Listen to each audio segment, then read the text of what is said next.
Welcome everybody, and thank you all for being here. I'm honored to have the opportunity to introduce our speaker for tonight, Ali Abunimah.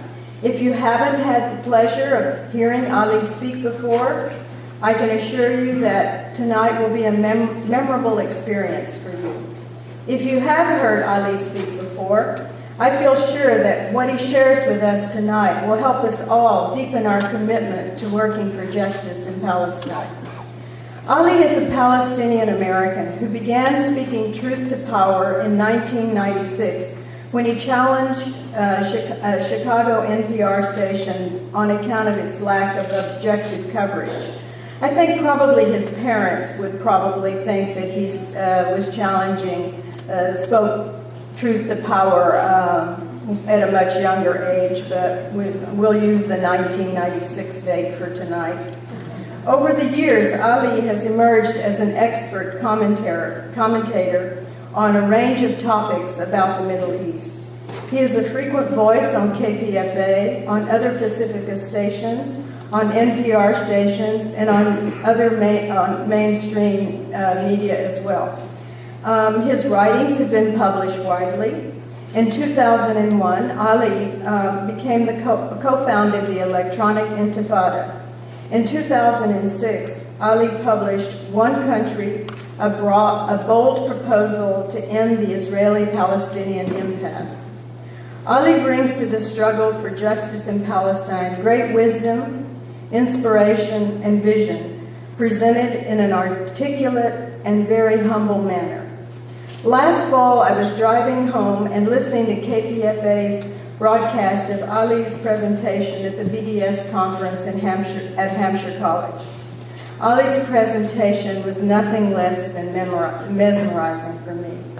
In one part of his presentation, he divided the history of occupation and colonization of Palestine into three distinct phases, and he described each phase in a coherent, cogent, and totally honest way that resonated with me. Even after a long day, I found myself sitting in my car in my driveway at my house, listening to Ali discussing the history of Palestine, the moment of truth that we are living in now, and what we can do now to help make justice in Palestine a reality. In drawing some parallels between Israel and South Africa, Ali pointed out that when a system loses its legitimacy, all the weapons in the world can't protect it. Ali argued that we are beginning to see an irreversible loss of legitimacy for the Zionist idea. In reaching this conclusion, he stated, Israel's image as a liberal Jewish and democratic state is impossible to maintain against the reality of a militarized, ultranationalist, sectarian Jewish settler colony that has to carry out regular massacres of indigenous civilians in order to maintain its control. Zionism simply cannot bomb, kidnap, assassinate, expel, demolish, settle, and lie its way to legitimacy and acceptance. And 62 years of Palestinian steadfastness have proven that time and time again. Ali is a principled, committed political activist who believes that solidarity means struggling together and continuing the struggle. In late December, Ali was among the 1,400 activists who gathered in Cairo from 43 countries to participate in a peaceful march into Gaza. The Egyptian government prevented the Gaza Freedom March from proceeding, but eventually announced that it would allow 100 of the marchers into Gaza. In explaining why he wasn't among those who entered Gaza, Ali said, "Our colleagues in Palestine felt that the Egyptian offer would be used as propaganda to say that Egypt was in fact letting us in when the reality was that most of us were being prevented from entering Gaza. It was very tough and emotional to make the decision under so much pressure, but I am convinced it was the right decision for me to get off the bus." Although not allowed to enter Gaza, Ali, along with the South African delegation, and others from the Gaza Freedom March, drafted the landmark Cairo Declaration, which reaffirmed the commitment of the marchers to the Palestinian civil society call for BDS against Israel. Help me welcome Ali tonight to share with us how we can complete the Gaza Freedom March. Thank you.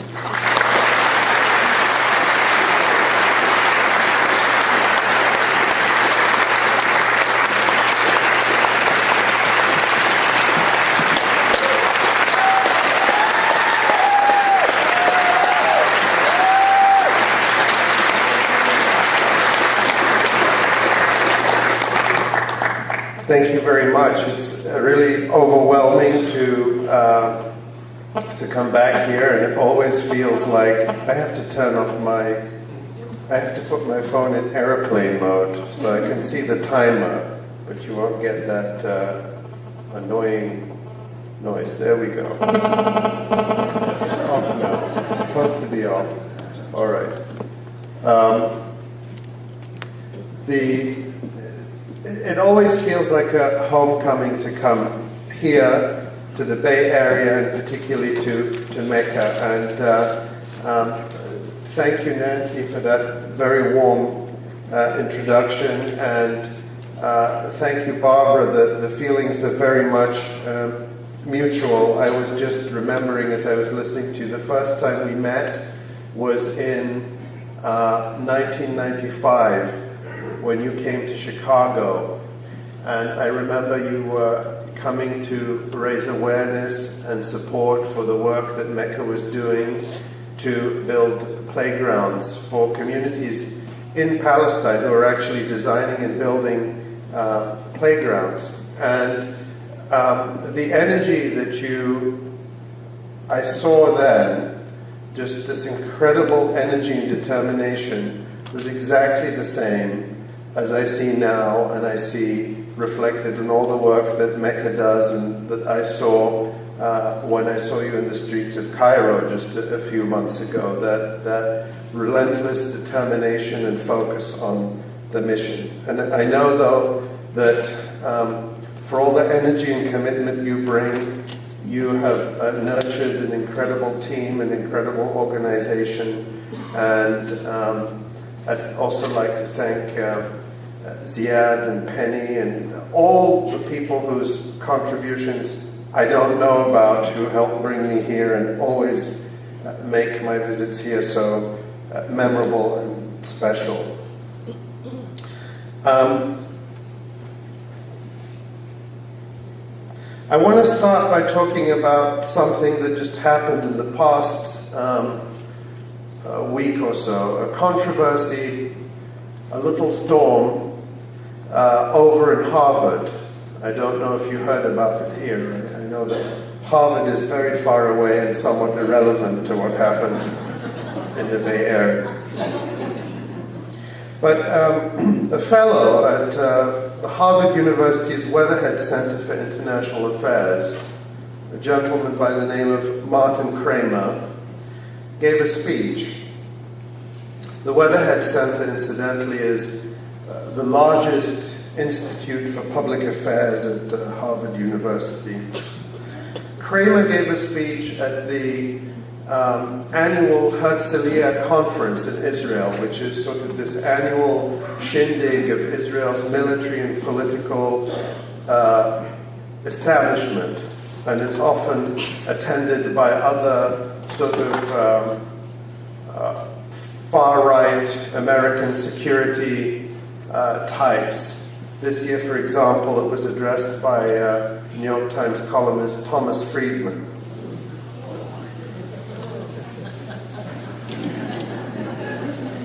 The gist of Kramer's speech was, he said, the United States has got it all wrong in its approach to radical Islam. It's not because of, they don't hate us because of our support for Israel. They don't hate us because of what we're doing in Iraq or Afghanistan. They don't even hate us because, there are these radical preachers who are radicalizing young people. They hate us because there's too many of them. That the average population in the average age of the population in Iraq is something like 19, or the median age in Gaza it's 19. And so there is a youth bulge. And all these, his words, superfluous young men, because there's too many of them, become violent radicals. What he proposed as a solution was that measures should be taken to prevent focusing specifically on Palestine, and even more specifically on the Gaza Strip, that measures should be taken to prevent the birth of superfluous Palestinians. What he said, and I quote, is, Israel's present sanctions on Gaza have a political aim, to undermine the Hamas regime. But if they also break Gaza's runaway population growth, and there is some evidence that they have, that might begin to crack the culture of martyrdom, which demands a constant supply of superfluous young men. This, he claimed, would be treating the issue of Islamic radicalism at its root. On his website, he went further and said that the West should cut off what he called pro-natal subsidies, not prenatal, pro-natal subsidies to Palestinians. What are pro-natal subsidies? The idea here is that the West is funding Palestinians to have babies. What are these pro-natal subsidies? Well, he said that the humanitarian aid, the food that 80% of the population of Gaza is dependent on because of the blockade, and schooling for children, acts as a pro-natal subsidy. So if funds for UNRWA, the UN Agency for Palestine Refugees, were cut off, then the birth rate would fall, the number of Palestinians would decrease, and Islamic radicalization would stop.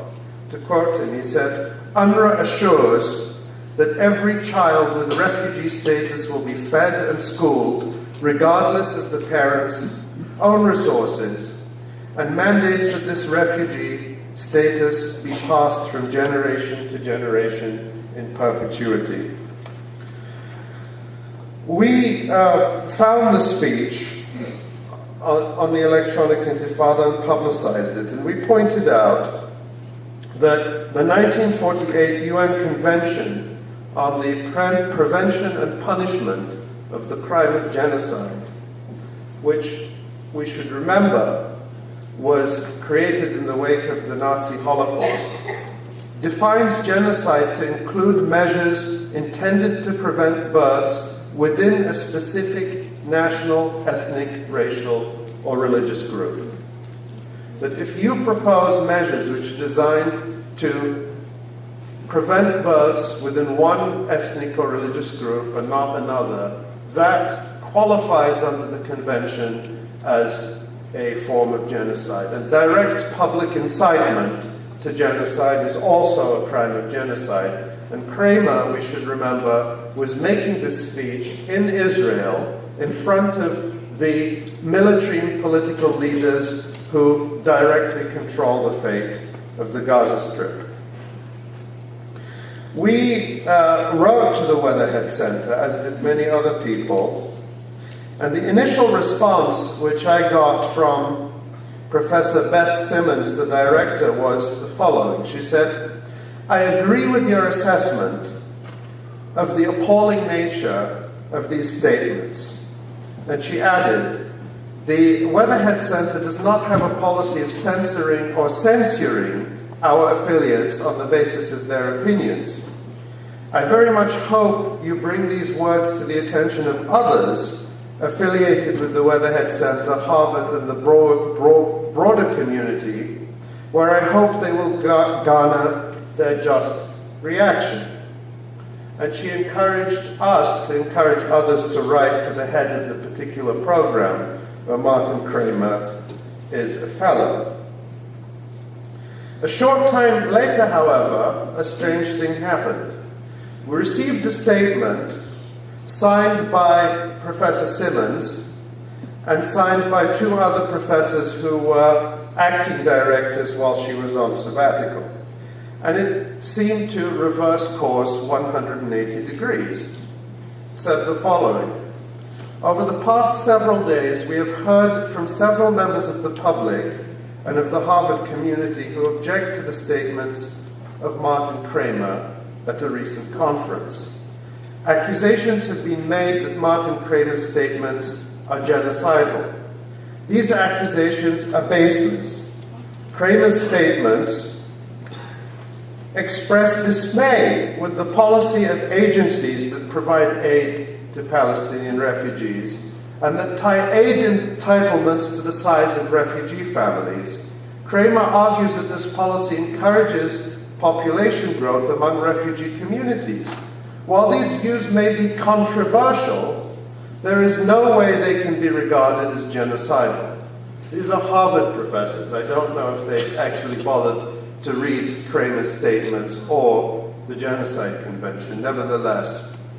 And then they go on to say, those who have called upon the Weatherhead Center to dissociate itself from Kramer's views or to end Kramer's affiliation with the center appear not to understand the role of controversy in an academic setting. In other words, we are the problem. It would be inappropriate for the Weatherhead Center to pass judgment on the personal political views of any of its affiliates. That came after they had defended his statements, attacked people criticizing them, and said that the views of those criticizing them were baseless. They informed us that it's not their position to pass judgment on the opinions of their affiliates. I had written in my letter to Professor Simmons,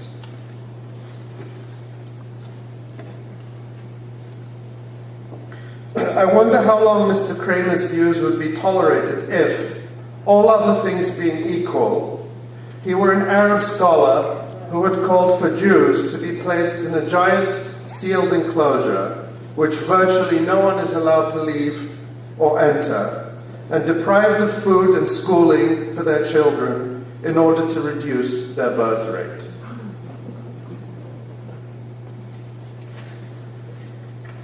What's so interesting about this, it didn't really shock me, was how the reaction from the Harvard professors was devoid of any context. I mean, it was very similar in a way to the sort of racist discussions you have in this country about welfare. And about how welfare is something that, encourages indolence and laziness and dependency among certain groups.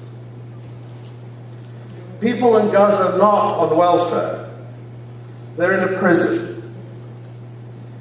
And when we went to Gaza, and how many people in this room went on the Gaza Freedom March or have tried to go to Gaza on other occasions? I see quite a few hands, probably.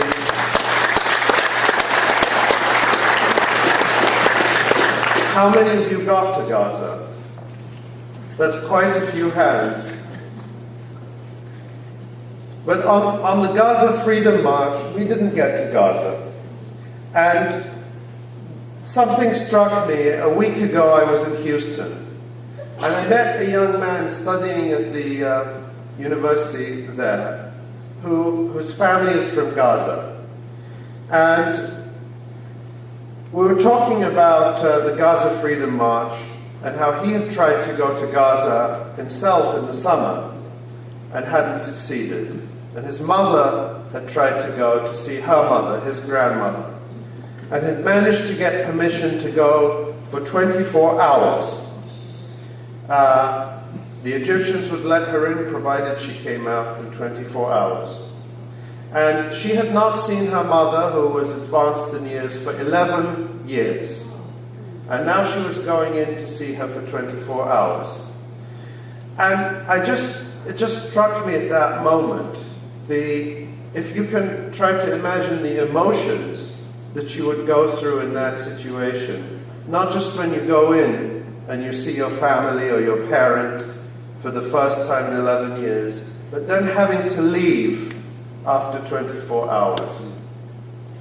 Would you even sleep for a minute while you were there? Could you even afford to sleep for a moment in those 24 hours? And it struck me that if this young man's grandmother had been convicted of murder and were in a maximum security prison, it would be easier to visit her than it is when she is simply a refugee in the Gaza Strip. And this is the situation of 1.5 million people in Gaza. They are prisoners, and they're innocent of any crime. And they're prisoners because they're Palestinians. And they're prisoners because Palestinians as a society resist and refuse to submit. Therefore, they are political prisoners. So Gaza is the world's largest maximum security political prison, more secure than any prison in the world. Now, when you think about what happened in Gaza, and I want you to keep Martin Kramer's comments in mind as background. What happened during the bombing, during Operation Cast Lead, many of you will be familiar. You'll have heard other people talk about it. You'll have read articles. It's impossible to kind of ever really capture the enormity of what happened when earthquake Israel struck the Gaza Strip, an earthquake that lasted 22 days. We're here in a school named after Martin Luther King. And we went on the Gaza Freedom March in the spirit of Martin Luther King, in the spirit that President Obama, when he went to Cairo last June, appealed to people, appealed to them to remember the civil rights movement, appealed to Palestinians to remember the civil rights movement. And so we went in that spirit, and we found no assistance from our government.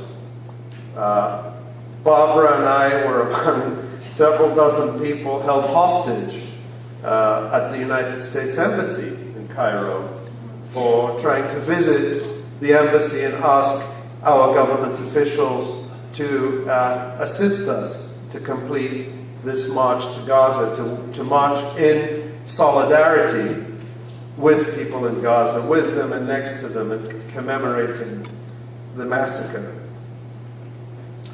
The schools in Gaza, there are 640 schools in Gaza. During Israel's bombing, 18 of them were completely destroyed and 280 were damaged.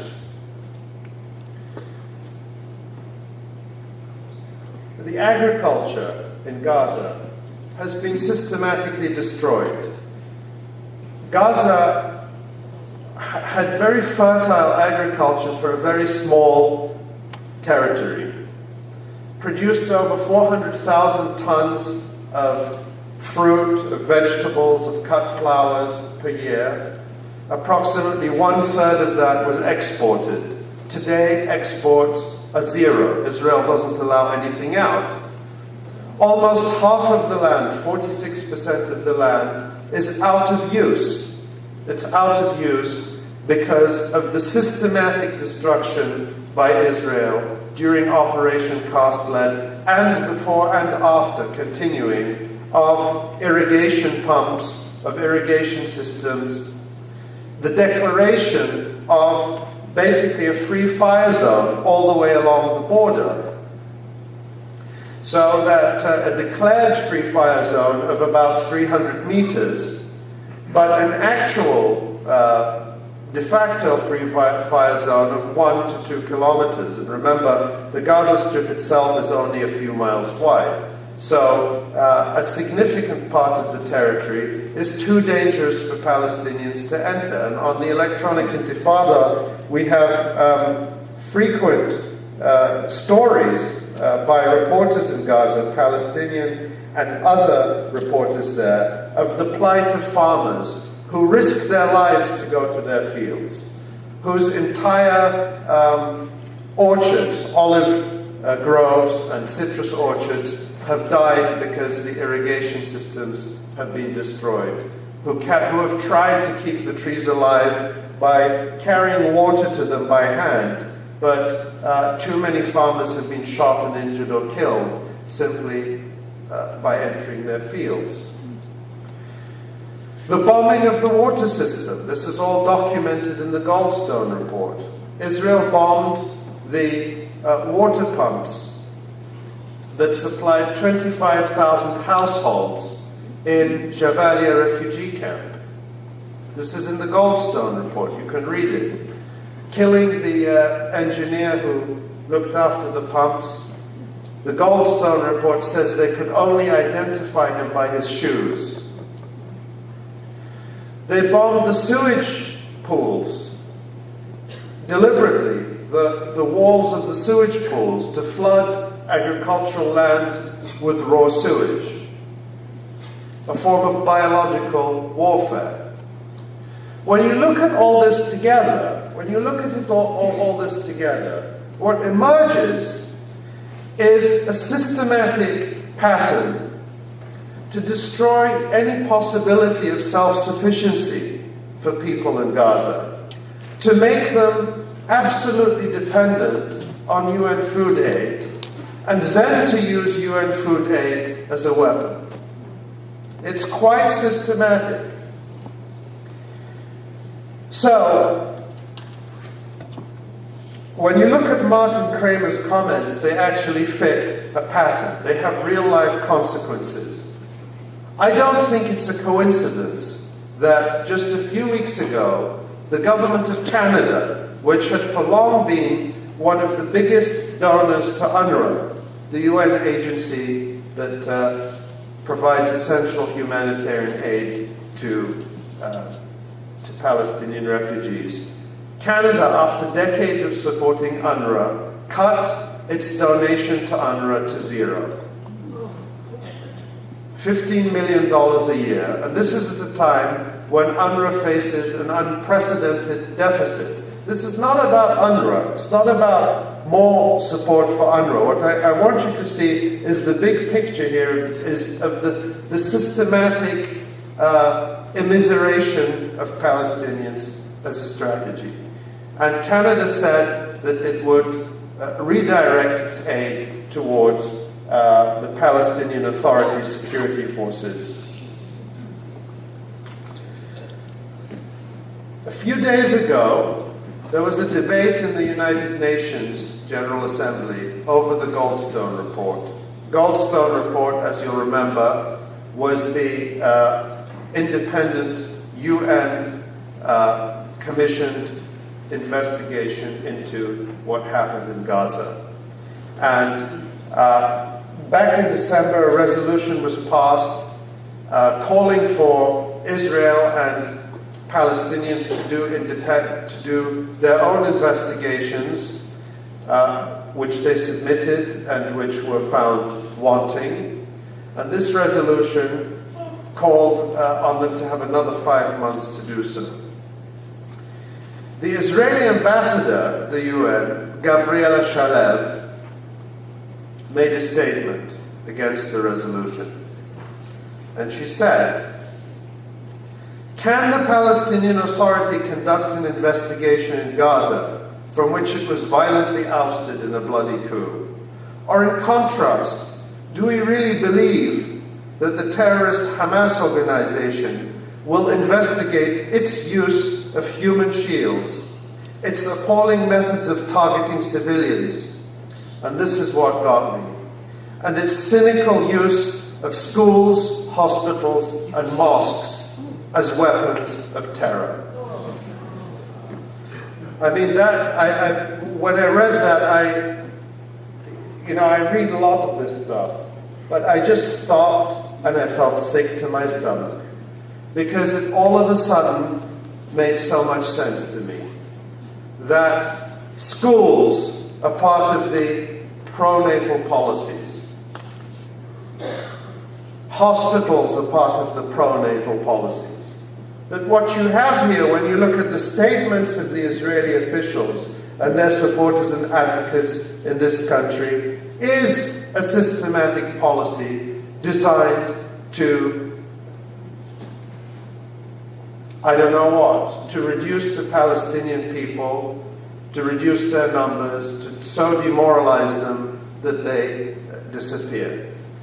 It's something more than just a collection of bad things. It seems to add up to a strategy.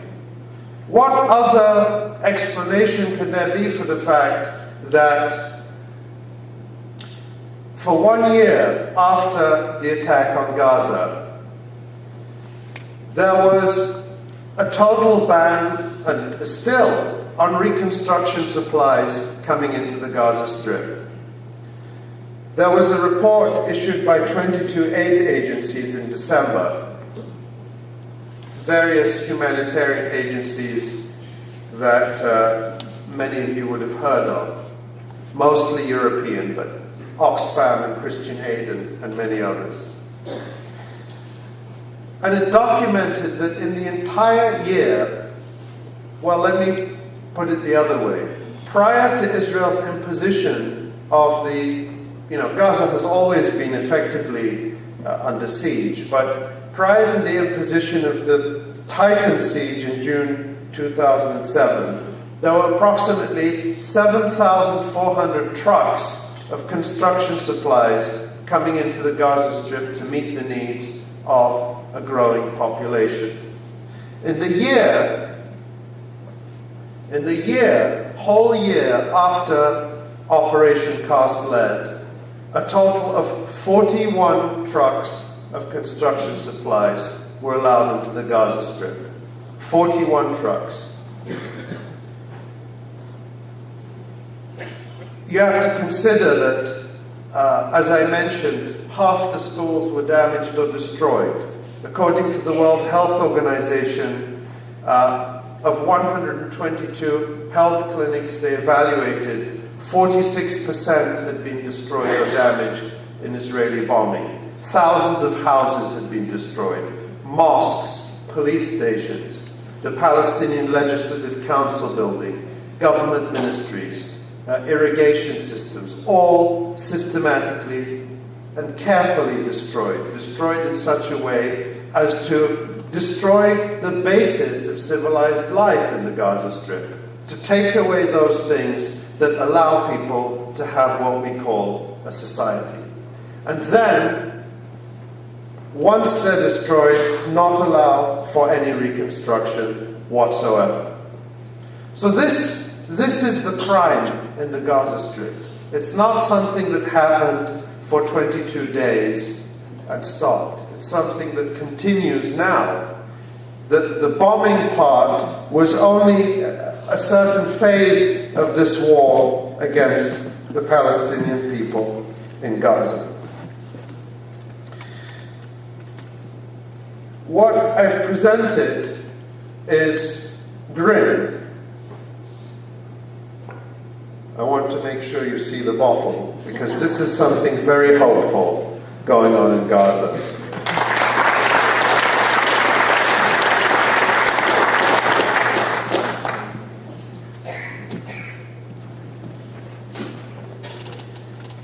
It's something very grim. But I want to try to put some perspective on it, in the sense that neither we nor the people of Gaza nor the people of Palestine are powerless in this situation. And I think that's what we've proven in the past year. And that, I think, is what we have to focus on.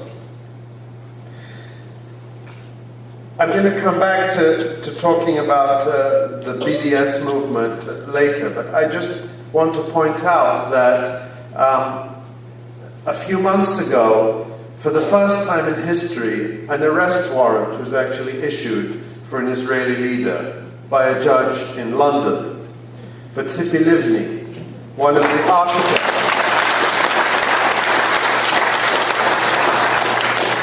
the architects of what's happening in Gaza. I'm very proud. She's talked very publicly of how proud she is of her role. She wasn't arrested. She never went to the UK. She had to cancel her trip. She wasn't arrested, and the warrant was eventually withdrawn. And British politicians, in the way they have of rushing to appease Israel, said, we're very, very sorry. What a scandal. I mean, the scandal is that they would welcome a war criminal to their country and not arrest her, but they, were abjectly apologetic that she would have to worry about this. They said, well, don't worry, we'll change the law, we'll make it so you can come here freely. But I think that moment was very significant, and it may have saved lives. Because for the first time, Israeli officials have to seriously take their personal fate into account when they issue murderous criminal orders. It might not be much, but it's an important first step. And we know now that most high Israeli officials and military officers will no longer travel abroad without legal advice, and many of them will not travel at all. And this is an important, very, very important thing. I think it's going to be a lot harder, by the way, for the British government to propose a change in the law after the assassination in Dubai and the exposure of the use of British passports. Now, why would the British public, why would the British Parliament tolerate changing the law for the benefit of one little rogue state, which is content even to put British citizens in danger? But that's another matter. What I want to focus on is a little bit. Nancy was very kind to mention my speech in Hampshire College. But I want to reiterate some of the points I made there, because I think this is the crucial thing to understand about the moment we're in. What Gaza showed us is the awesome power of Israel's destructive ability. Before that, Lebanon reminded us of that. And the history of Palestine, of Lebanon, of the Arab world is punctuated by the names of too many massacres that remind us that Israel has the ability to inflict tremendous suffering, killing, mutilation, and damage with impunity, barely suffering a scratch itself in relative terms. But we're getting to a point where this is not really changing the equation anymore, where, in a sense, the global movement for justice is becoming more powerful than Israeli weapons. And I don't want to be glib about it. I think we have to be very realistic about the continued suffering, the open wounds of people in Gaza, in Lebanon, throughout Palestine, because of the hot metal, the cast lead that Israel fires at them every day. And that suffering is very real. But I think that the change in the equation was really hit upon by a recent report from an influential Israeli think tank called the Reut Institute. And this is a think tank founded by a former Israeli government advisor called Gidi Greenstein. And they're listened to very carefully in Israel. This report that they did was actually presented at a special session of the cabinet. They're funded, incidentally, largely by donors in the United States through a non-profit organization, which I think is actually maybe even based in the Bay Area. I looked it up. And they receive almost $1 million a year from them. You'll see why that is significant. But what they said is that, and I think this is a genuine insight, is that Israel's has traditionally viewed the threat to its existence in military terms, that it might be invaded from Syria or Iran or who knows where else, Indonesia one day. Once they're done with Iran, maybe Indonesia will be the next threat. And therefore has focused on a military response, that Israel has to be able to defeat its military rivals. But the Rehut Institute says this is wrong, that really the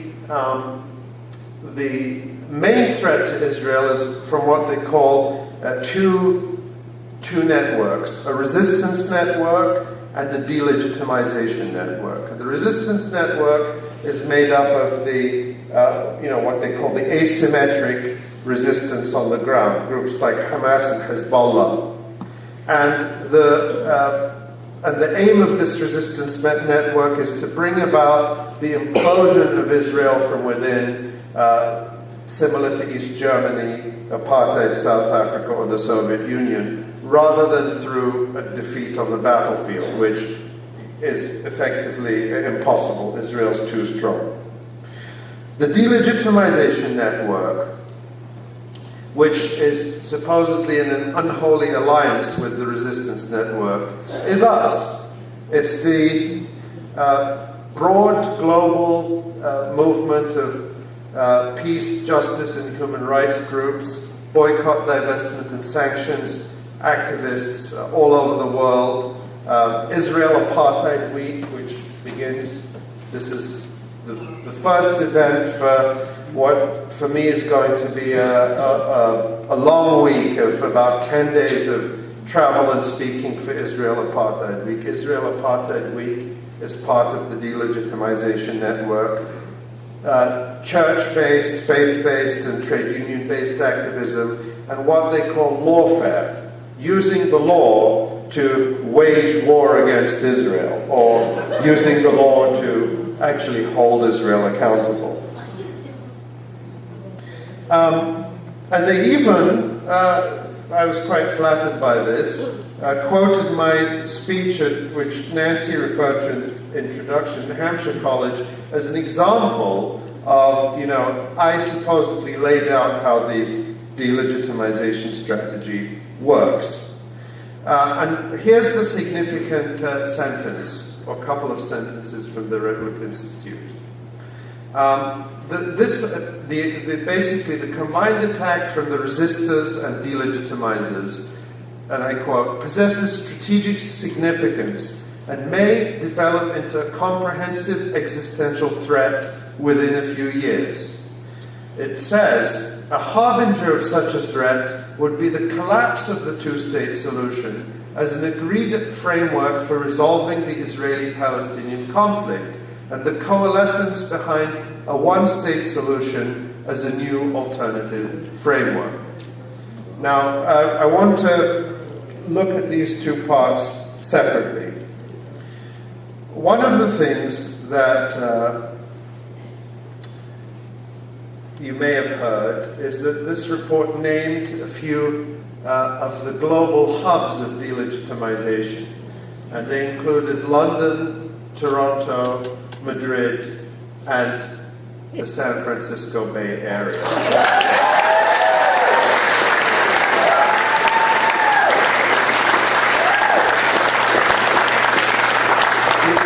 You're right to applaud, because what they call delegitimization is what we call a movement for peace, justice, and equality. There's no shame in that.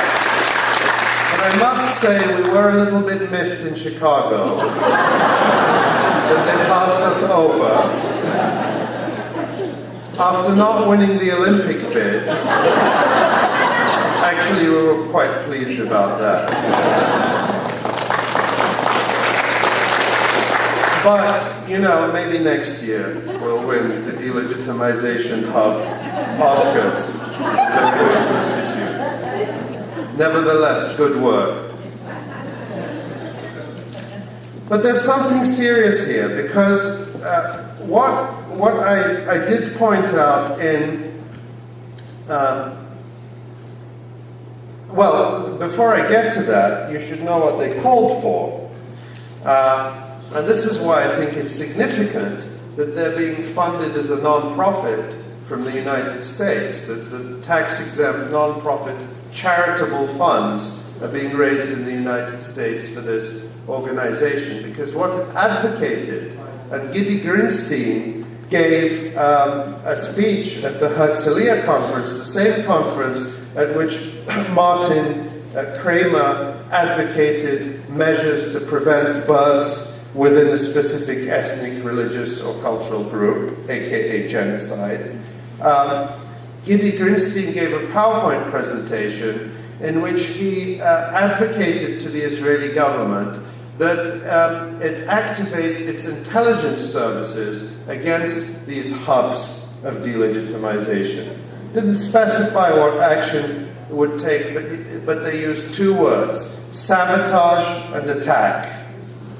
Those, last time I checked, were not very friendly words. But this is serious, because they're in effect inciting the Israeli government to use its intelligence services to sabotage lawful peace, justice, equality groups engaging in constitutionally guaranteed free speech and association in the United States, Canada, Europe, and other countries. And I wonder what other country could get away with that and also do it with tax-free funds sent from the United States.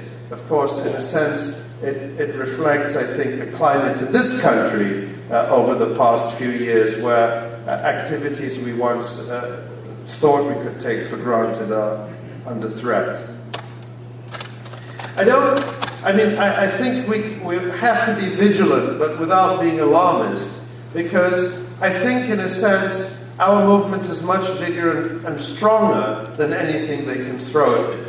And really, there's nothing new here. These tactics have been going on for years. And the strength of this movement is it's growing, and it's growing at the grassroots. It's growing among the young people who came in their hundreds to Hampshire College, who went in their hundreds to Cairo for the Gaza Freedom March, who came to Turkey last May when I was there for a conference of NGOs of the Islamic world, working for peace and justice in Palestine. And there were young people who came from Malaysia and Indonesia and Africa and all over the world, people who we don't necessarily see and meet in our movement, but who are also very active. But the key point that I think is where I want to bring in the comparison with South Africa is that at the crucial moment where the anti-apartheid movement gained so much momentum was on every college campus. It became sort of a liability for any member of Congress not to support sanctions against South Africa.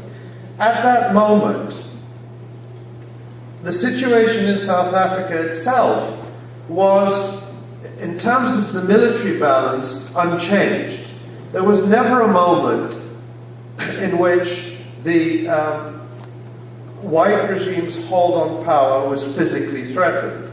And when I was doing my research on this, I came across a story about F.W. de Klerk when he took the presidency as the last president of apartheid South Africa.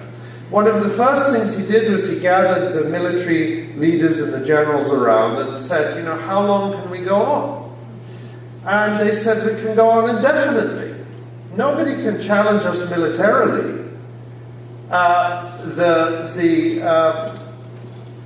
The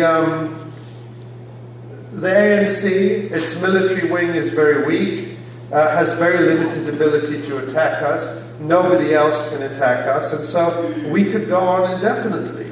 But that's not the problem. The problem is the price we pay in legitimacy, the price we pay in external pressure. And that's what got them to change strategy.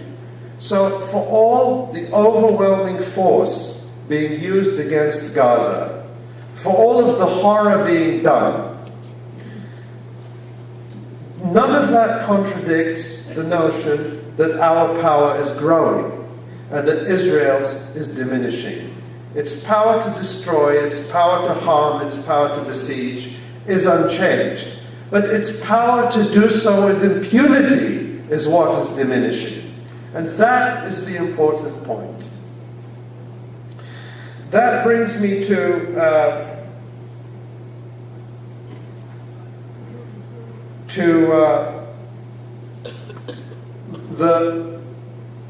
what I want to talk about in terms of the future, in terms of closing with some thoughts about the future.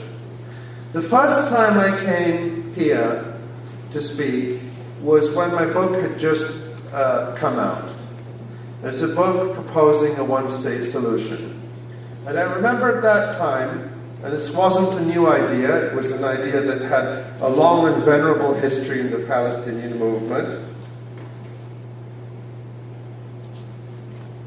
But I wanted to bring it back for myself. I had to rediscover it because I had been bamboozled for too long by this whole two-state solution mirage. And I wanted to bring it to the generation of activists who were, I guess, born when I was in college. It's kind of amazing to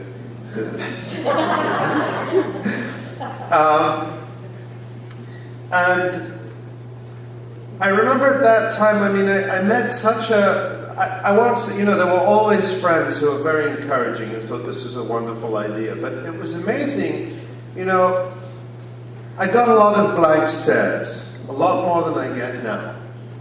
And I got a lot of people who said this is a wonderful idea, but it's just very utopian. How could you ever see it coming about? In terms of those in power, the peace process industry, as I call them, the people who kind of control the official discourse on what is and isn't a pragmatic and realistic plan, they simply ignored it, and ignored it very studiously and deliberately. Made sure that I or anyone else who talked about a one-state solution was frozen out of any discussion and was given no legitimacy and no attention. And it was very much like what Gandhi said. First they ignore you, then they ridicule you, then they fight you, and then you win. And they did ignore us, they did ridicule us, now they're fighting us. And now you see an incredible fight back, an incredible effort to discredit this idea. And the words of the Root Institute are significant. The harbinger, when a two-state solution no longer commands a consensus. And we've reached that moment where everywhere I go, people say, okay, I can see how the two-state solution is no longer realistic. It's a joke. What you have now in the West Bank is basically already a Bantustan with collaborationist Palestinian leaders and US armed and trained collaborator forces doing the work of the occupation on its behalf. But what comes next? And of course, one of the biggest objections I get is, well, all right, we're ready now. Palestinians are talking about the one-state solution. Activists are ready to support Palestinians if they want a one-state solution. But what about Israeli Jews? And this is the objection we face. Well, be realistic. 90% or more of Israeli Jews are against this, you'll never convince them. So I kept getting this question, so I went back to look, and I asked myself the question. We now know what happened in South Africa with the end of apartheid as a political system, and its replacement with one person, one vote in South Africa. Yes, it didn't produce utopia in South Africa. It produced a country plagued by all the problems that other countries in Africa are plagued with, and that our country is plagued with in the form of enduring structural racism, which isn't simply abolished by changing the law. But nevertheless, the end of political apartheid was an enormous achievement, which people sacrificed their lives for many decades. So the question I asked is, before this happened, what did the white population in South Africa say they would accept? Was there any constituency at all for a one-person, one-vote system in South Africa? So I went back to the opinion polls that were published throughout the 1980s among whites in South Africa. And what I found, to give you an example, one study from 1988 by a political scientist called Pierre Hugo found that there were widespread fears among whites that a transition to majority rule would entail not only a loss of political power and socio-economic status, but engendered physical dread and fear of violence, total collapse, expulsion, and flight. Successive surveys showed that about 80% of whites thought that majority rule would threaten their physical safety. And all of this was heightened by common racist notions of Africans being inherently savage and violent and untrustworthy with power. And there were real-life precedents that whites could look at. The departure of more than 1 million white settlers from Algeria and more than 300,000 from Angola were real precedents that they could look at with horror. There were lots of surveys like this. Just to give you one from 1990, the year that Nelson Mandela was released from prison, and we just marked the 20th anniversary of that. In 1990, a survey, this was published in International Studies Quarterly, found that just 2.2% of Afrikaners were willing to accept a universal franchise with majority rule. That was in the year Nelson Mandela was released from prison. So then the question is, perhaps you had this very enlightened white elite that could see further than the white masses, and they're the ones who led whites to see sense. Well, a survey from 1988, an academic survey of the white elites of more than 400 white politicians, business and media leaders, top civil servants, academics and clergy, found that 4.8% were prepared to accept a universal voting franchise, and more than 2/3 considered this to be unacceptable. And it goes on and on and on. So you have to ask the question. And also, interestingly, throughout the 1980s, there was a marked shift to the right in the voting patterns of white South Africans. Some of you may remember the rise of the Conservative Party in South Africa, which was to the right of the National Party, which had instituted apartheid officially in 1948. Helen Suzman,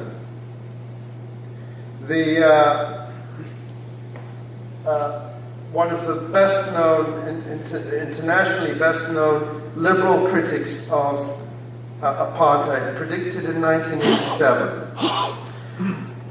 She said, the Zimbabwe conflict took 15 years and cost 20,000 lives.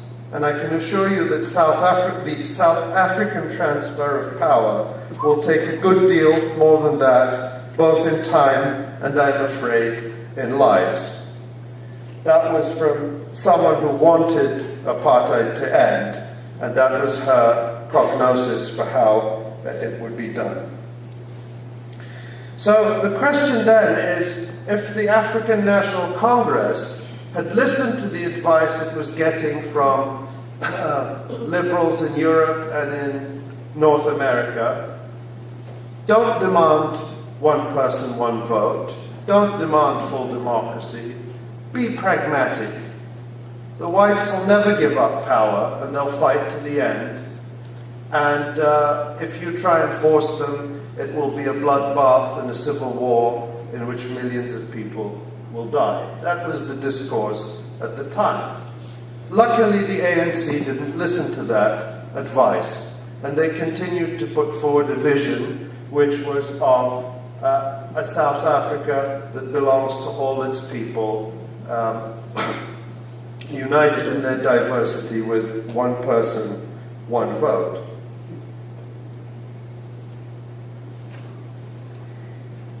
I think one can always be accused of overplaying the parallels and simplifying, and in any kind of comparison, there's an element of that. So with those caveats, I want to just say that I think the parallel here is that we are in a similar situation of a regime that is losing rapidly international legitimacy, that it has a population who are afraid, who understand that there is this loss of legitimacy, who are becoming more belligerent as they become more afraid, and more ready to act in ways that are simply atrocious beyond imagining. But at the same time, we see the kernel of change because of BDS. And this is where you have to read the situation in Israel very closely. And this is, I think, the hopeful thing. Because of the global boycott, divestment, and sanctions movement, we are beginning to see the kernels of introspection within Israel. I won't read you this because I'm almost out of time, although we'll have time in the Q&A. But this was an article in Haaretz from a few days ago by someone I'd never heard of, not a well-known figure on the shrunken Israeli left, someone who just calls himself a media consultant. I don't know who he is. But this is an article saying Israel must learn the international language of human rights. And basically what he says is that the criticism we are facing must make us look at ourselves and understand that we are not faced with a public relations problem. The problem is our behavior. It's what we do, and that's what we have to change. And that's the kind of introspection that BDS does. This is just a small example, but you see it every day in the Israeli press, which I read mostly in English, but I also try to read in Hebrew to improve my Hebrew. But the beginnings of that introspection are there. The number of people who contact me from Israel with questions about my book and questions about, well, what's your idea? How would this work out? What would our place be? There's an uptick. So what I'm saying, and I think this is the idea I think we have to hold simultaneously, is it is possible to be in an age where a population in Gaza can be subjected to policies that I do not think it's an exaggeration to call genocidal, and yet to hold in the other hand the idea that there is the kernel of hope for dramatic and sweeping change. And nobody can really predict when that moment will come, and nobody can guarantee that it will come. History isn't like a newsreel.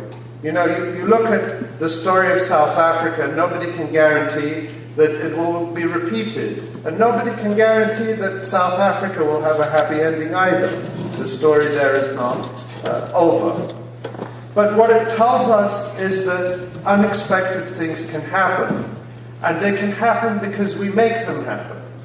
And that's the thing we have to take away. To understand that we have a movement that is growing, that we're attracting young people to it, and we have it in our power to bring the kind of change that ends the siege of Gaza, ends the exile of Palestinian refugees, ends the apartheid for Palestinian citizens of Israel, ends the occupation and the Vichy regime in the West Bank, and brings about a chance for a decent life for all the 12 million people who live between the river and the sea. Thank you.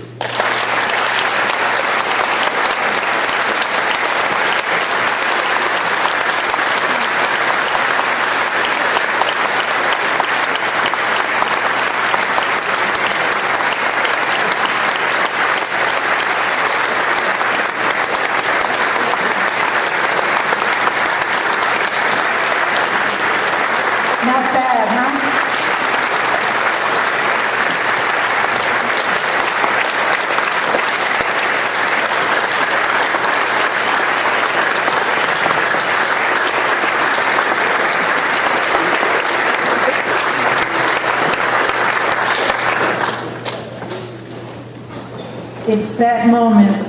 It's going to be very brief because I want you to have a chance to talk with Ali and to ask him questions. Mecca needs to build water projects in Gaza for children there. We need to make a difference for the children there. We need to change what's happening. And it's a very small thing, you know, to raise money for a water desalination purification system. It seems like nothing. But it's a very big thing in the lives of the children in Gaza. And we owe it to them. After all, it is our tax dollars that brought them the dime bomb, that brought them the phosphorus bombs, that killed their children. The least we can do is raise some money to put a water system in a school. So people are going to be asking you for money. And I want you to open up your wallets. Come on. I want you to get your checkbooks out and know exactly what that money's going for. And I also, you know, in doing a fund pitch, I'm getting pretty tired of it myself, but I also want to encourage people. The way we can keep the electronic Intifada alive is by supporting it financially. And I'm going to ask you to also do that.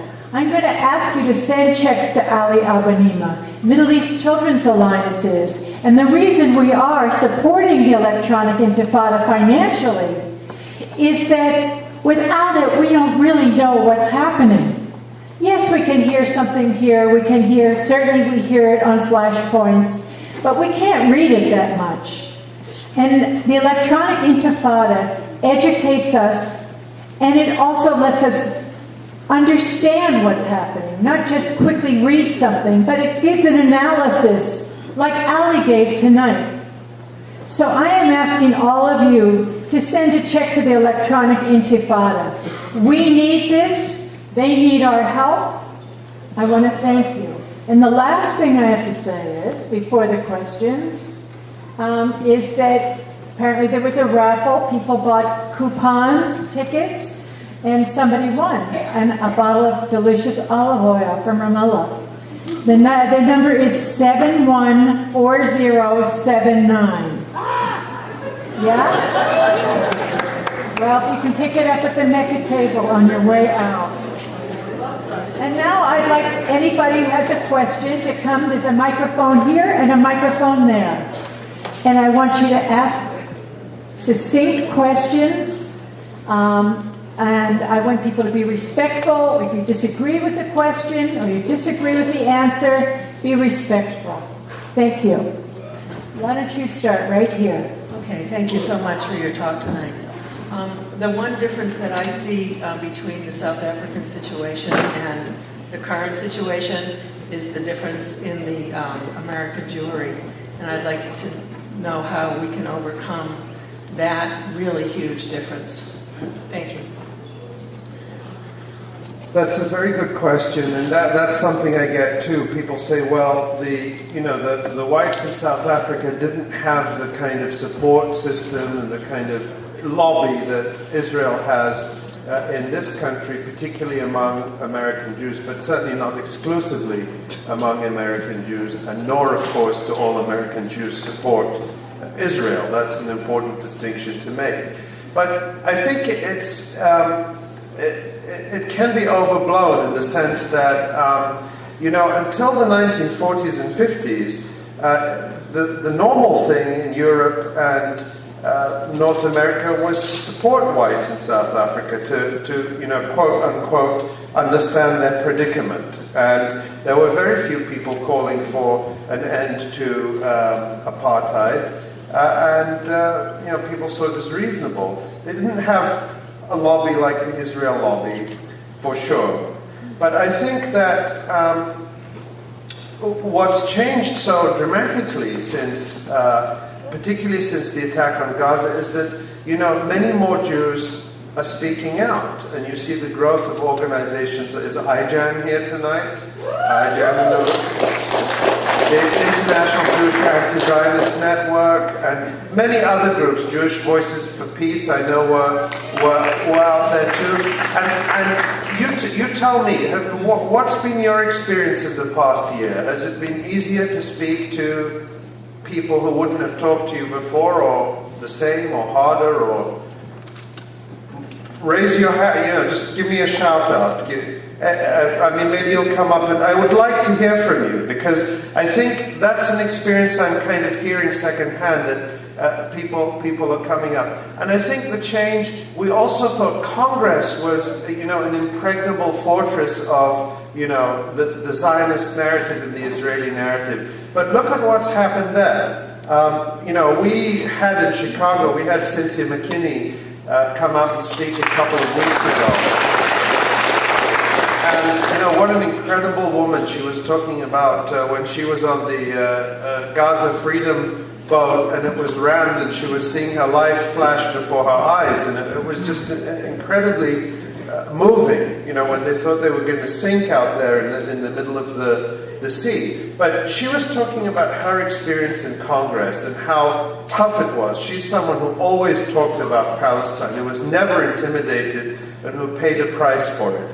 But what happened a year ago, more than a year ago, when Israel was bombing Gaza, is AIPAC put up a resolution, and they got a vote of more than 400 members of the House supporting Israel's attack on Gaza. A year later, when AIPAC put up a resolution trashing the Goldstone report, it still passed with a big margin, but it was, instead of 400 and some to 5, it was 360 some to 30 or 40, and another number abstained. Okay, that's still a big majority. But if you think of those few dozen members of Congress who changed over the course of the year, and if you were to put them in a section of the room, that's quite a lot of members of Congress. And you think about the 54 who signed the letter to President Obama, who incidentally has been completely and consistently silent about Gaza from day one, who's never, I can't think of a single word he's ever said about it. And there were 54 members of Congress who signed a letter urging him to immediately pressure Israel to lift the siege on Gaza. So these are changes that are significant. And it doesn't mean that we should put all our effort into writing to members of Congress and calling members of Congress, because I don't think that alone would make a difference. I think things are changing because they sense that things are changing at the grassroots. And so we have to keep working at all these levels. If they know there's a BDS movement out there, if they know that members of, their communities, their constituents are actually going to Gaza, that, 1,400 people hundreds of them Americans. You know, that there was probably someone from every state. I know I met someone from Alaska in Cairo. I know I did. And I know I met someone from Hawaii too. So, you know, people are going from every state to try to go to Gaza.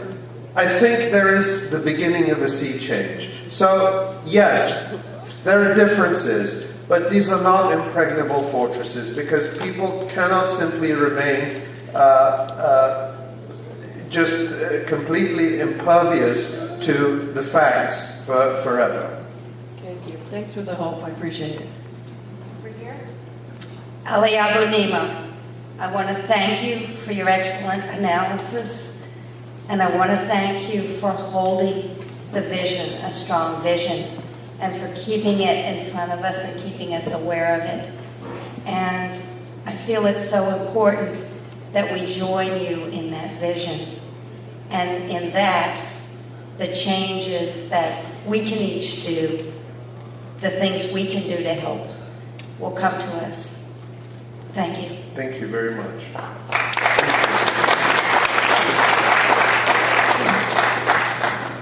This is a request. Could you put something on the website, if it's not already there, that makes the connection between the movement to genocide backed up with some facts, and that connection to the American money supporting the organization? I would like that to be able to take it to our congresspeople to make that point. Yeah, thank you. We did actually publish 2 articles about this issue of the of Martin Kramer and his. And you know, the scandalous thing is that a call for genocide is considered to be, you know, perfectly acceptable academic controversy at Harvard University, one of our nation's leading institutions, where no war criminal is unwelcome. But here's the sad thing, is there was no controversy at Harvard. It's not as if there was a groundswell of faculty who said, this is outrageous. It was because people in the community said this is outrageous, that there was a bit of a debate at Harvard and a few editorials in the Crimson and so on, and I don't think it will end there necessarily. But, you know, that's also the other thing, is to shake our institutions out of their stupor, that just because it has Harvard on it doesn't mean they are on the same planet as we are. You know, how can this sort of stuff be respectable? And people like us would never get a foot in the door there. But you can go there and advocate, you know, what's called strategic studies. I figured out finally what strategic studies is. It's how to bomb people. That's what strategic studies is. So, you know, there's... Anyway, but yes, we have 2 articles on this issue on the website, and I would be thrilled if people take this up and publicize it, say this is unacceptable. Thank you. Yes, Ali, Barbara. I don't ask soundbite questions. I know you. You're going to ask me about Chomsky, aren't you? But, did you hear my debate with my virtual debate with him? It was excellent. Did you like it? It was my Good. suggestion, in fact, All right. to Khalil Bendit. Okay. So anyway, please interrupt me when you feel I've reached my limit. Ali, what would you say about pragmatic liberal, supposedly so-called pro-Palestinian supporters who greatly support or greatly excuse an ideologically religio-ethnic Jewish state in 85% of historic Palestine, but would grant a virtually trifurcated, supposedly so-called Palestinian state, who oppose talking about a reunified historic Palestine, who oppose BDS, unless now they squiggly say it's done very carefully, who oppose applying the words apartheid, racism, or certainly Jim Crow to Israeli policies, who are supposed to be media and political analysts, but refuse to analyze the role of the Israel lobby in the American news, entertainment, and documentary. Let me stop you there. I think they're wrong.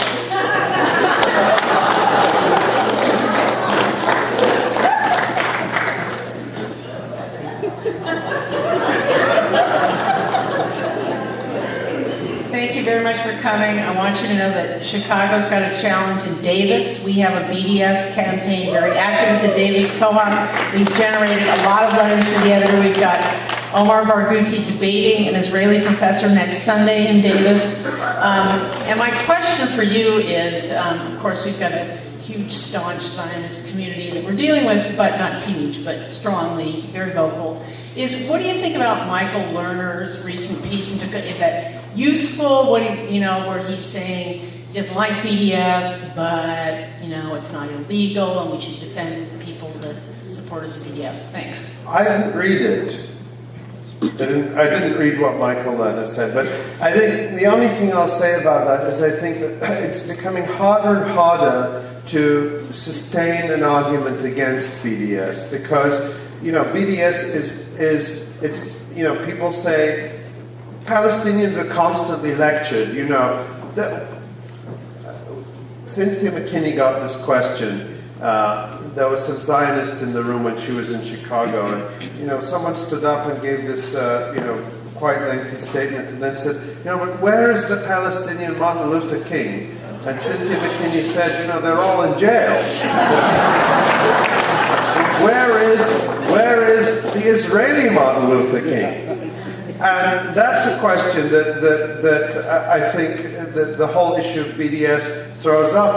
This is a strategy that it's nonviolence, it's principle, it's not indiscriminate. I mean, the people who oppose BDS very often, as Chomsky did in the interview that was done on KPFA, Voices of the Middle East. I'm trying to remember what Chomsky said. He said, that he likened it to smashing windows. And so what you have to do is kind of distort the BDS message in order to oppose it.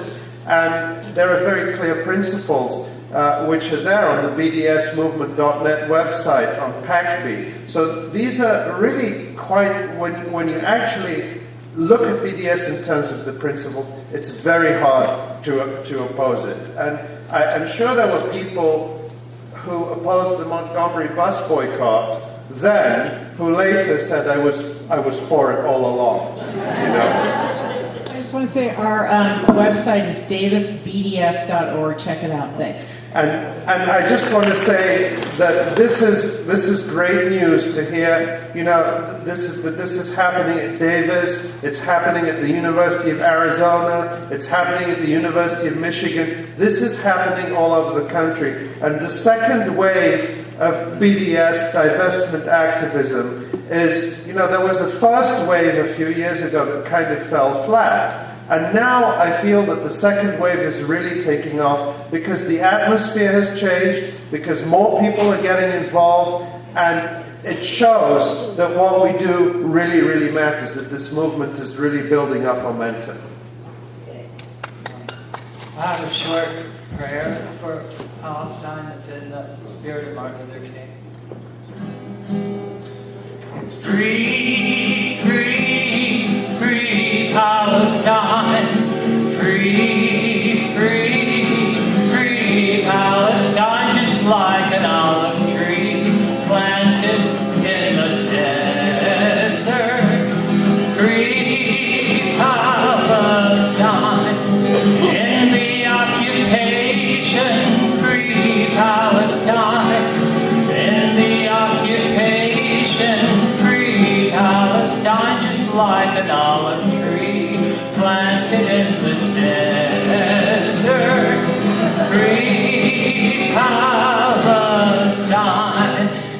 And the rest of the prayer is lift the blockade of Gaza, free Palestinian children in Israeli jails, and tear down the wall.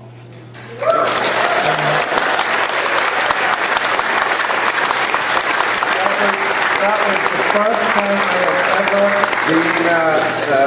been sung to while I've been at the podium, and I will never forget that. Exactly. Thank you. That was very beautiful.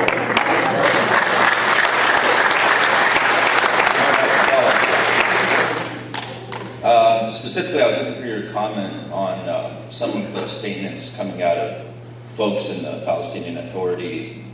Recently, Saib Erekat, who wrote an article about one-state solution, and whether any of that is sincere or it's a tactic to get the Israelis back to the negotiation table.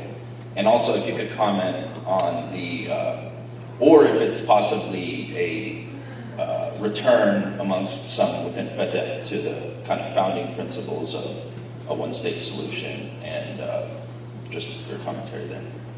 Thank you. I'm really glad you asked me that question.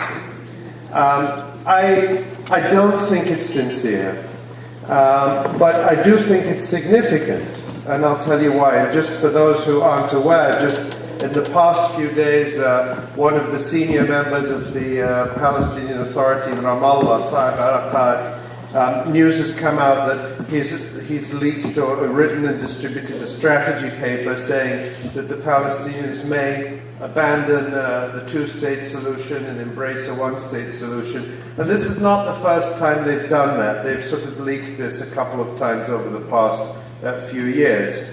I think that they are primarily using it as a threat to Israel, to say, we know that the thing you fear the most is democracy and equal rights. Therefore, if you don't give us a state in the West Bank and Gaza Strip, we will demand democracy and equal rights. Well, I don't think it's a very principled thing to do. I think we should be making the case for democracy and equal rights because they're desirable and moral and correct, and we believe in them, not because we think they're bogeymen with which to scare Israel. That's one thing. And the second thing is the same article. There was an article in Haaretz the other day which interviewed Saib Erekat, or had him as a source, in which he said that the Palestinian Authority had been prepared in its negotiations with the Olmert government, the previous Israeli government, to basically agree to the return of only 15,000 refugees per year for the next 10 years. Basically an insignificant number of Palestinian refugees, essentially to abandon the right of return. So how can you go from abandoning the right of return to embracing a one-state solution? There's no principle there whatsoever. These people are not taking principled stances. However, why I think it's still significant is you threaten something that's credible. And so the fact that the Palestinian Authority feels the need to use this threat is a sign of how much credibility the one-state idea has gained, and the idea that it's really something that could build. And I know that they're doing it in part because they're really starting to feel pressure from the grassroots that this idea is coming back, and so they need to find a way to respond to it. So it's not sincere, but I think that's the significance of it. It's a sign that this idea is now reaching a point where it can no longer be put back in the box.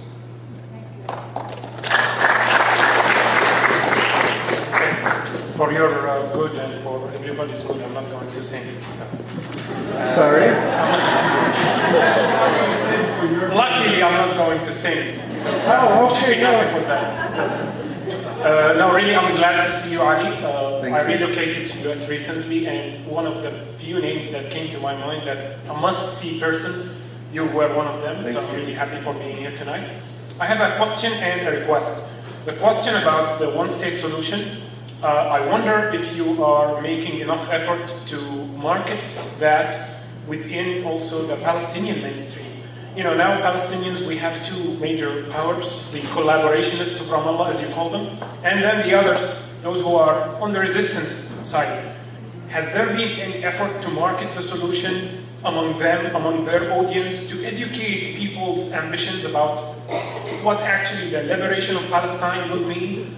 I think this is also very important for the success of the solution, and not only just marketing it within, you know, the delegitimization network. That's one thing. That's the question.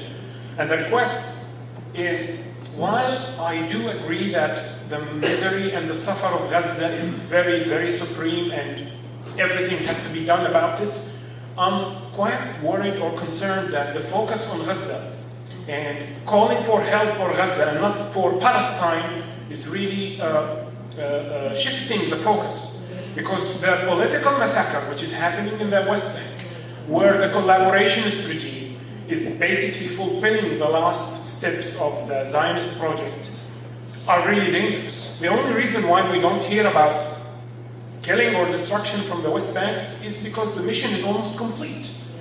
And only because there is resistance in Gaza, we hear about Gaza. So I would like everybody to focus on calling for aid and help for Palestine and not only Gaza. That's the request.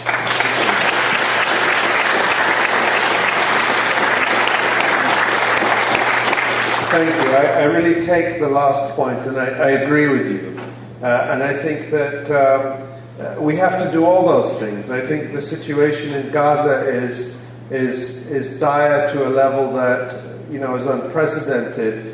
But we also have to keep our focus not just on the West Bank, but also on the situation of Palestinians in Israel in the 1948 areas who are facing unprecedented pressure and discrimination and ethnic cleansing in Jaffa. The last remaining areas of the indigenous Palestinian population in Jaffa are being effectively ethnically cleansed in Akka, in the Naqab in the south, the Bedouin there. So all over Palestine, this is going on. With respect to the one state, and also I want to emphasize on that point that the BDS call, the Palestinian civil society call for boycott, divestment, and sanctions, one of the things that I think is so beautiful about it is it stresses that the focus has to be on all the three forms of oppression that Palestinians face from Israel. An end to the occupation of 1967, an end to the apartheid conditions within Israel for Palestinians, and the right of return. So it addresses all the segments of the Palestinian population, and I think we have to be consistent about that. And the Cairo Declaration, which was drafted by the South African delegation and endorsed by hundreds of people who were in Cairo when we were there for the Freedom March, emphasizes those points as well. And so I think that's very important. With respect to efforts to bring the discussion about the one-state solution to different Palestinian communities, I'm very conscious of what I can do personally and where I am. I exist basically here, and this is where I can be most effective doing my work. But I agree that the discussion has to be everywhere, and so I work with people who are generating and pushing that discussion in Palestine. So my last lecture for Israel Apartheid Week will be in Gaza. Unfortunately, it will be via Skype, but I was invited to speak by the One Democratic State group in Gaza, which has organized a whole week of lectures and activities and events on the one-state solution in Gaza during Israel Apartheid Week. So that discussion is taking place in Gaza and is being catalyzed and generated by people in Gaza, and I'm very happy to work with them and talk to them and support their efforts. Omar Barghouti, when will he be coming to Davis? Next Sunday, a week from today. How far is Davis from here? Not very far, hour and a half. You should all go. Oh, okay, good. Well, you should all go and see Omar Barghouti here, and then go to Davis too. Why not? So,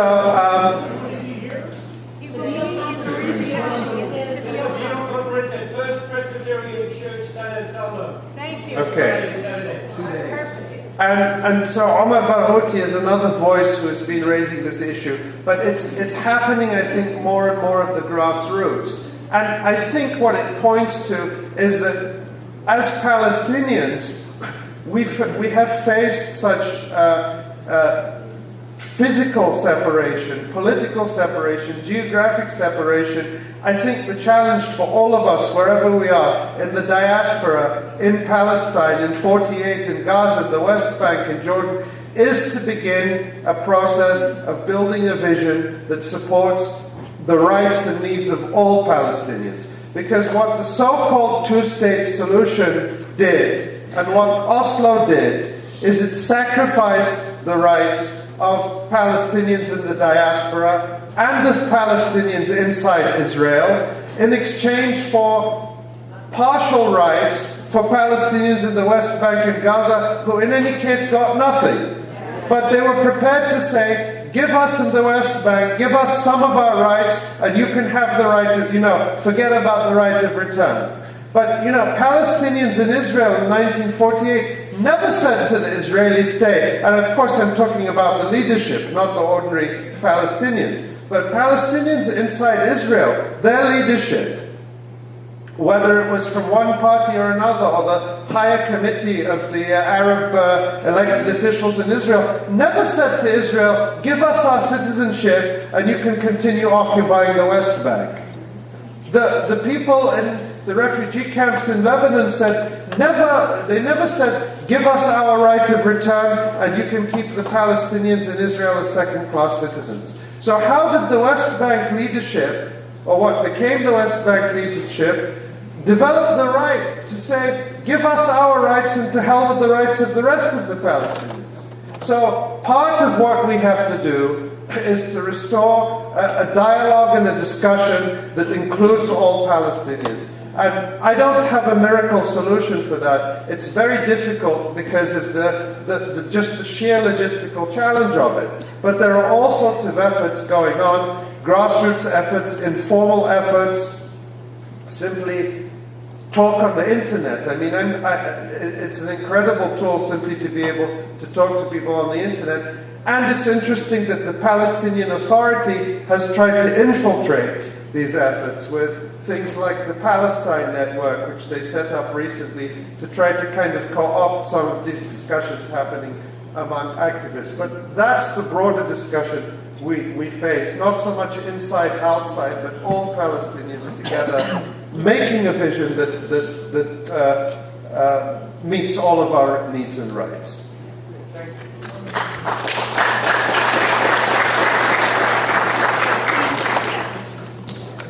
Ali, I thank you so much for your eloquent, steadfast, principled articulation of the one-state solution.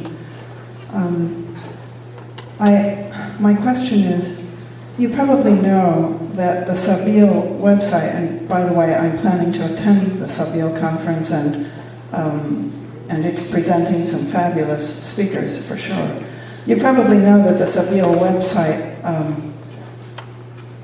promotes the two-state solution, and I'm wondering if you think that is characteristic of the faith-based communities here in the States who are supporting Palestinian rights, and if you think it is typical, why do you think that is, and can you comment on it? Thank you. First, I want to say, water tastes better out of this bottle. Make sure you don't leave here without one. You can get them at the Mecca table. Well, I attended the Sabil conference in Washington a few months ago. And Father Naim Atik was there. Is he going to be here? And he gave a wonderful keynote speech, and I had a chance to talk to him. And I think this is a question people are grappling with very seriously. So I wouldn't like to, characterize Sabil or any other group based on what's on their website. I'm sure there's all sorts of outdated things on our website too. I don't want to say that that's necessarily outdated. They may. I'm just saying that I think that this is a discussion that people are going through. It's a live discussion that's happening. So I wouldn't want to just sort of judge people by what's on the website. But if you're going to Sabil, I think you will witness that discussion happening. And I think the important thing is not to sort of, come to people from a position of saying, you're supporting something that's wrong, but to understand that people supported a two-state solution with a great deal of sincerity and commitment because they really believed that it would lead to some form of liberation. I did at one point. And so I think the point is to have a very serious discussion about whether that's still the case, whether it was the case, whether it can still be the case. And I think that that's ongoing. So, and it's going on in a lot of groups, I think. He's trying to accommodate the liberals. I spoke with naive. Well, that may be the case, but what that shows you is that there are tensions, that there are debates and there are discussions. And I think that this is a productive moment where a lot more minds are open than was the case a year or 2 or 3 ago. So I think that that's the spirit in which you have to approach the discussion, recognizing there are some people who may never be persuaded.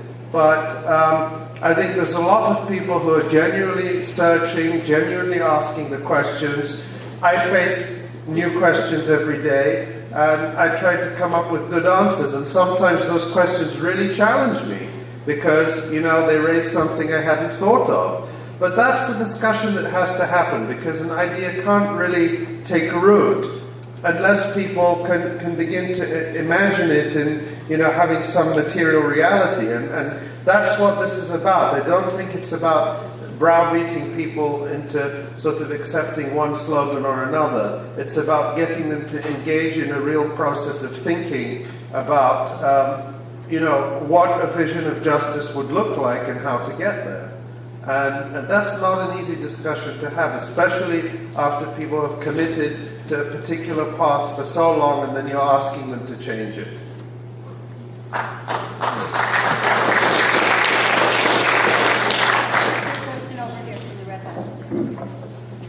Hi, first of all, I want to thank you, Ali, for coming, all the work you do, as well as Mecca for holding this event. I wanted to make a comment that there's a new Israel-Palestine action group just formed here in the East Bay. We just met today, had our first meeting today, and we're going to be looking to give new energy and traction and momentum to the BDS movement here in the Bay Area. And our next meeting is going to be 7 p.m. on Monday, March 15th, 2 weeks from tomorrow, at Mudrakers Cafe on Telegraph. So, what's the name of your group?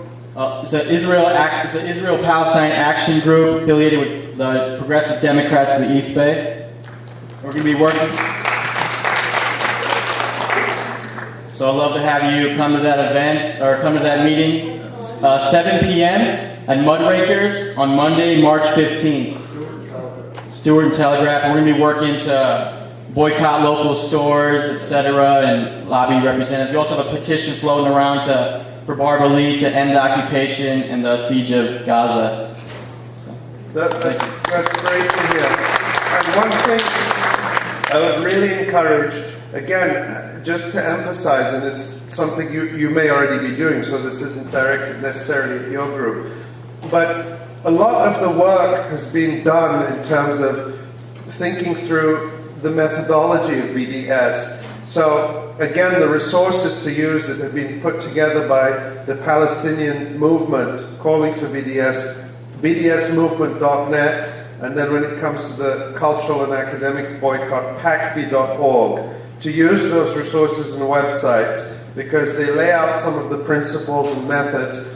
And of course, on the Electronic Intifada, we report about BDS activities all over the world. So that provides some of the kind of examples. And I know that I saw some folks from Code Pink out in the hallway before the lecture, and so there has been the Ahava campaign that they've been really running with, and others. So there's lots of examples that I think we can kind of emulate and build on. I mean, the amazing thing is the amount of creativity that has been involved in the BDS movement to make it really lively and even fun in a way that captures people's imagination and gets them to think about this issue in a new way. So I know I saw in the freezing cold, I've seen women in pink bathrobes going around Chicago in the past couple of months. So.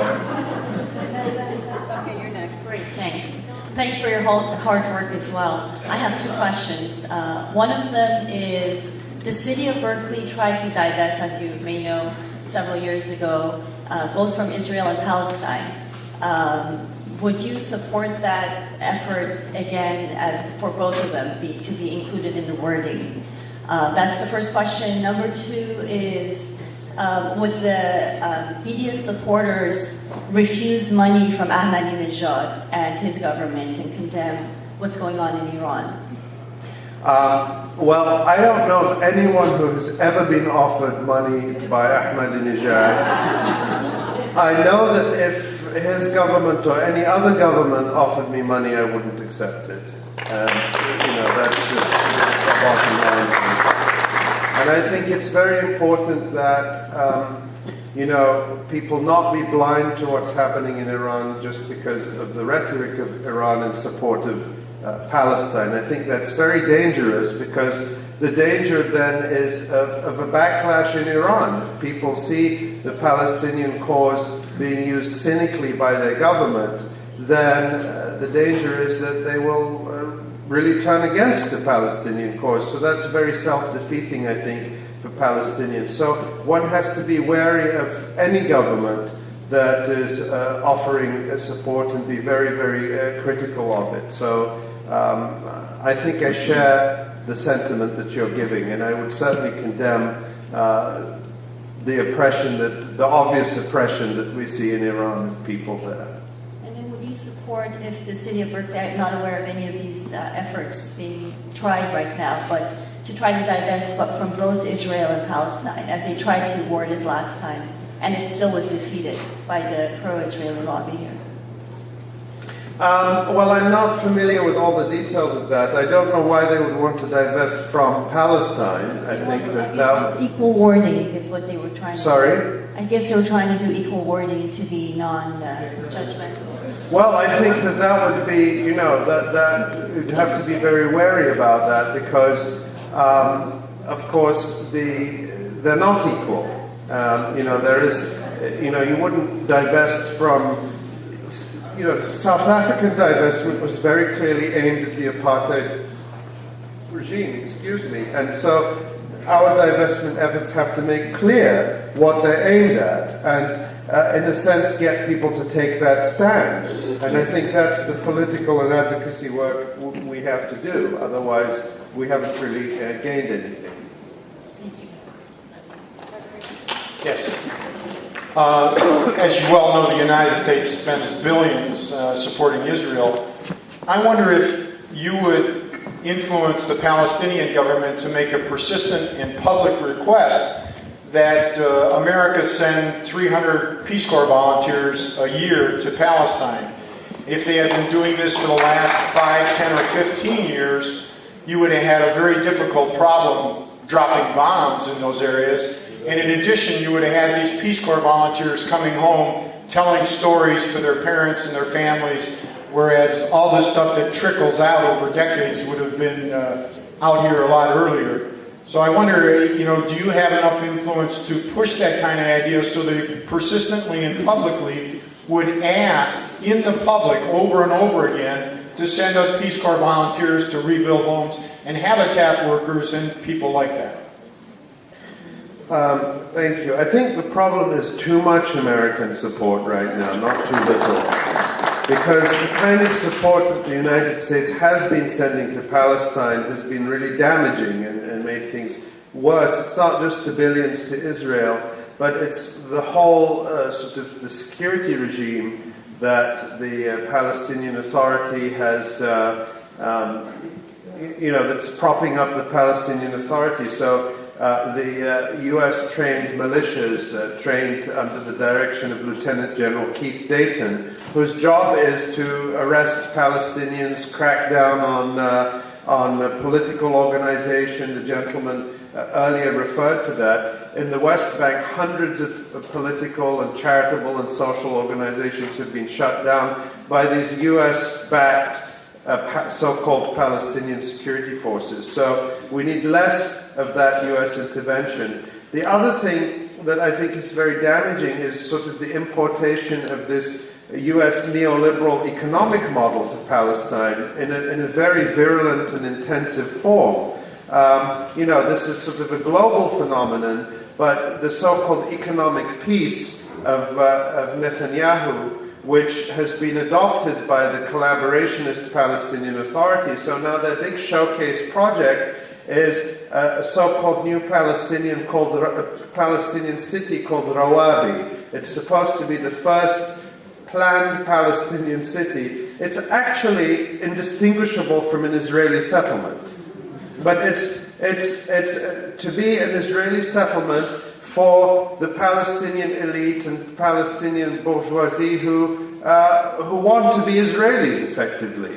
I mean, this is what it's become, and now they're having an argument with the Israelis over an access road. You have this absurd situation, this is true, where the Palestinian Authority wants to build this settlement, and the Israeli settlers are objecting. True. There was a report in Haaretz the other day that the Settlers Council has objected because the Palestinian city is taking up the land and harming the environment and the water resources. You think I'm making it up? It's true. In any case, but this is a symptom of this extreme neoliberal model where, the Palestinian people can be deprived of freedom but anesthetized with shopping malls and cinemas. And then the US recently, they had a scheme where they distributed free cinema tickets to all the youth in Nablus to go and see, Disney movies. But all of this is a way to try to induce, to depoliticize Palestinians, to kind of bribe them into docility and so on. So I think all that has to end. And then I think we have to point out that without the sponsorship of the so-called Palestinian government or the US government, young Americans are going to Palestine. They're not going as part of the Peace Corps, they're going as part of the real Peace Corps, not the government-sponsored Peace Corps. And they do it at incredible risk to themselves sometimes, and we know that some have been injured and killed doing that. So I think that in our communities we can support those young people who are going, who make the choice to go, who go as part of delegations, who go to volunteer in NGOs, who go in solidarity and to raise funds for them and help them to go, because to me that's the real Peace Corps. Well, let me respond if I may. I'm a former Peace Corps volunteer and I've done 4 or 5 habitats. I don't think what you described is what you want to ask to come in terms of habitat builders and Peace Corps volunteers. You want people who can spend a year or 2 at a time, not a few that can slip through as real Peace Corps volunteers as you quoted them, but real Peace Corps volunteers who are there year in and year out. Had they been there for the last 10 or 15 years, you probably wouldn't have had all these bombs rain on there, because the truth would have come out and you would have harmed Americans. So I think you really ought to rethink your analysis of saying the Peace Corps is bad. Or no, I'm not saying that. Let me be clear. I'm not saying the Peace Corps is bad. And I have friends who've been, in the Peace Corps and who've had tremendous experiences and who feel they've done very good work. What I'm saying is that the whole context of American involvement in Palestine has been so damaging and getting worse, and there has been no change whatsoever from the Bush administration to the current administration, that I don't think that the Peace Corps would make that much difference in that context. But if we got a real change in those policies, and we had people going, real Peace Corps members going to do, how are they going to go and build houses, for example, in Gaza, when the United States supports the blockade which prevents building supplies going in? So I think that whole context has to change, and then we could see the Peace Corps and, official and unofficial Peace Corps as part of a broader strategy. but it's a 180-degree shift in American policy. Well, that's the context point. Okay. All right. Thank you. Maybe this gentleman who's waiting, maybe we can do... So this one right here is... Yeah, no, I'm saying this one and then the last one. Is that okay? All right. I just wanted to say I was very enthusiastic about the BDS movement, and then I heard, wondering if you know of the book by Dan Senor and Saul Singer, Startup Nation, the story of Israel's miracle economy. I heard Dan Senor speaking for about an hour, and I just got more discouraged, and just when he was talking about the wonders of Intel and Microsoft and all that they're doing being, and he was talking about the Israel mentality that makes it such a place that everybody's running to invest. And I was thinking, oh no, how is BDS going to affect that? Yeah. Well, I'm glad you asked the question so I can tell you don't believe a word of it. Because there is this effort to sell Israel as this great economic miracle. But it's a heavily subsidized miracle, a terribly destructive and unsustainable one.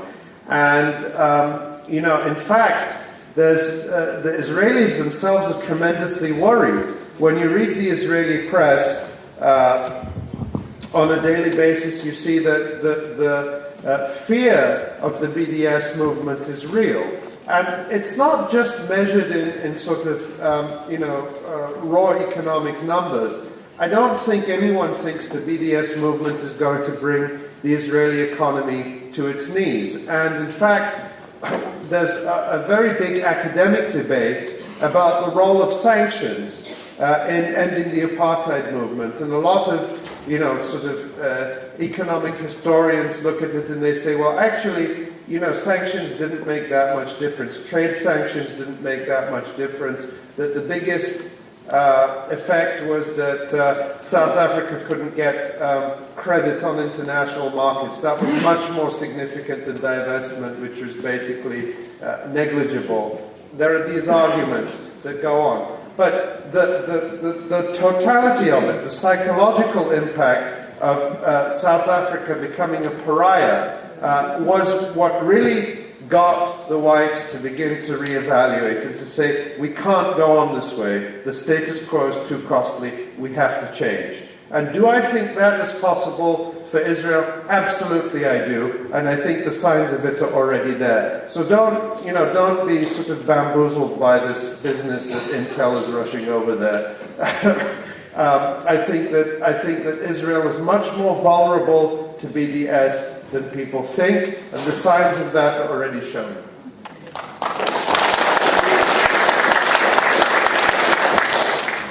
And thank you for coming. It's good to hear you and so much of it helps to make the rest of us a little bit more sane. I had a kind of a question or a comment about the notion of the Peace Corps, which runs out of a dialogue which is really talking past each other between my brother and myself about Haiti and the U.S. role. He doesn't have the frame to see what the U.S. has done in Haiti over the last 200 years. So he sees the U.S. having tremendous capacity to potentially do good, which it has, without seeing, as you just pointed out a moment ago, about the neoliberal so and so. Maybe you might want to comment on some parallels. Well, there are striking parallels, and I must admit I was very ignorant about Haiti until I started doing a bit more reading and to know that from the time Haiti won independence until the 1850s, the United States refused to recognize Haiti, and specifically because they didn't want to encourage a slave revolt in this country, and to learn Haiti's role in the South American Revolution, that it was Haitian support for Simon Bolivar providing money and arms that helped bring an end to slavery in much of South America decades before it happened in North America. So the tremendous role that Haiti played in really truly bringing Enlightenment values to the Western Hemisphere when the United States was actively resisting them and trying to frustrate Haiti's enlightened foreign policy.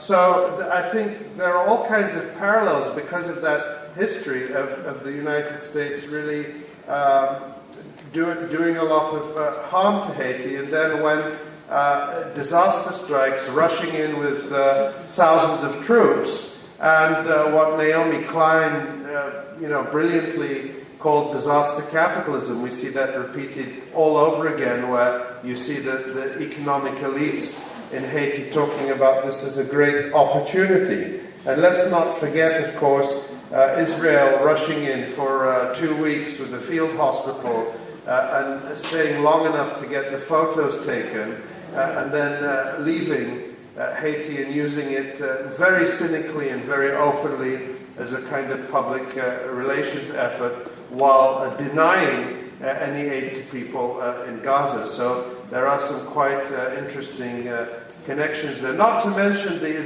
long history of Israeli support for the Duvalier dictatorship, as for many other dictatorships in Central and South America over many decades. But that's more than I know about. I'm just giving you a few little connections there. And so with that, I think we're done, right? Thank you for your attention.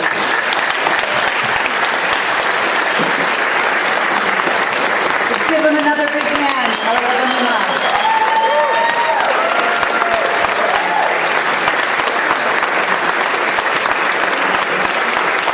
Thank you all so much for coming. Please get your water bottles at the Mecca table and check out the other tables as well.